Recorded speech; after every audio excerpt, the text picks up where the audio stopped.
Toby and the Important Visitor.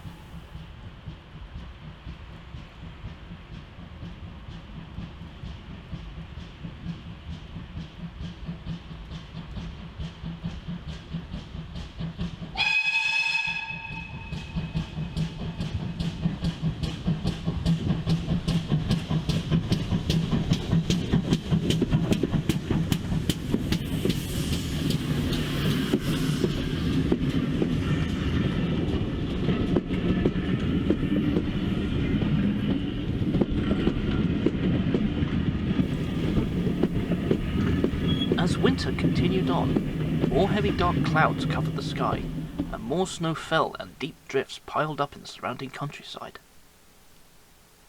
One morning, Bertie the bus set out early from his garage to bring workmen to Toby at the junction to take to the quarry. Now Toby mostly stayed at the shed at the junction, which saved him time travelling down from Ffarqhuar to pick up the men. There was also a special berth for Henrietta and Victoria to be shedded as well. Toby, Henrietta and Victoria were waiting at the platform when Bertie finally arrived, but only a few workmen got out. Most of the workmen had to skip work today, he explained. Their houses are nearly buried by all this snow. Driver says we won't be able to get up the hill. It's not so bad on the other side, but at the top there are drifts higher than my roof. Toby looked concerned. We've had many a winters, but I didn't think we would have one like this. You better take care of yourself, Bertie. Just then, a taxi pulled up alongside Bertie, and an important-looking man got out, and the station master came to meet him. Then Percy, who had been trying to take some empty trucks to the top station, came back pushing them. "Oh, the snow's deep near the tunnel," he warned them. "The cutting's nearly full of it. I couldn't get through even with the snowplough." "Perhaps I might have better luck," said Toby. But deep down he wasn't so sure himself. They set off. The snow was getting deeper as they went. They managed to get through past the station at Maythwaite, but when they reached the cutting they found that the snow was so thick that it had begun forming into ice. "Good grief," said Toby's driver. "We'll never get through that." They slowly trundled back to the junction, where the station master came up to them with the important-looking man. "This gentleman has to get to the Kindley cottage to see Mr. Kindley," he explained.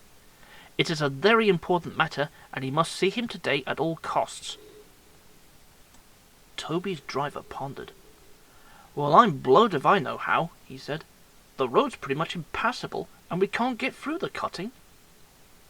"Perhaps a bulldozer could," remarked the fireman. "Hold on," said Toby. "Aren't we forgetting someone here? Someone who's known to be quite adaptable?" Toby's crew looked at him, and then realized what he meant. "Of course!" exclaimed the driver, and the station master ran back to his office to telephone. Meanwhile, at the other end of the line, Thomas had taken a small tool van and whatever workmen they could to the cutting. By the time he had arrived, Terence was already at work. It took them most of the morning, and just after lunchtime, Terence had finally broken through. "There we go," he said proudly. "Now we'll need to let them know that the line's clear." "Leave it with us, Terence," said Thomas, and he trundled back to Ffarqhuar, and his driver telephoned the news to the junction. Once the news had reached them, the important visitor climbed aboard Henrietta, and Toby once again set off up the line. Deep walls of snow stood like cliffs on either side of the line that Terence had cleared, and Toby trundled between them and then through the tunnel. Bertie was right. Once they came out the other side, the snow was much less thicker on that side of the hill.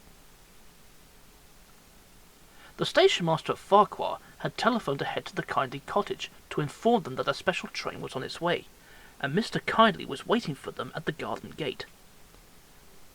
Toby pulled up outside, and the guard escorted the important visitor down from Henrietta and to the cottage.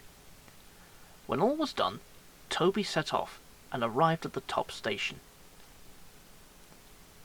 That evening, the Fat Controller came to see the engines and praised them and thanked Terence for his help. I've said it before, and I will say it once more, he told them, that there can be no doubt that all of you are really useful engines.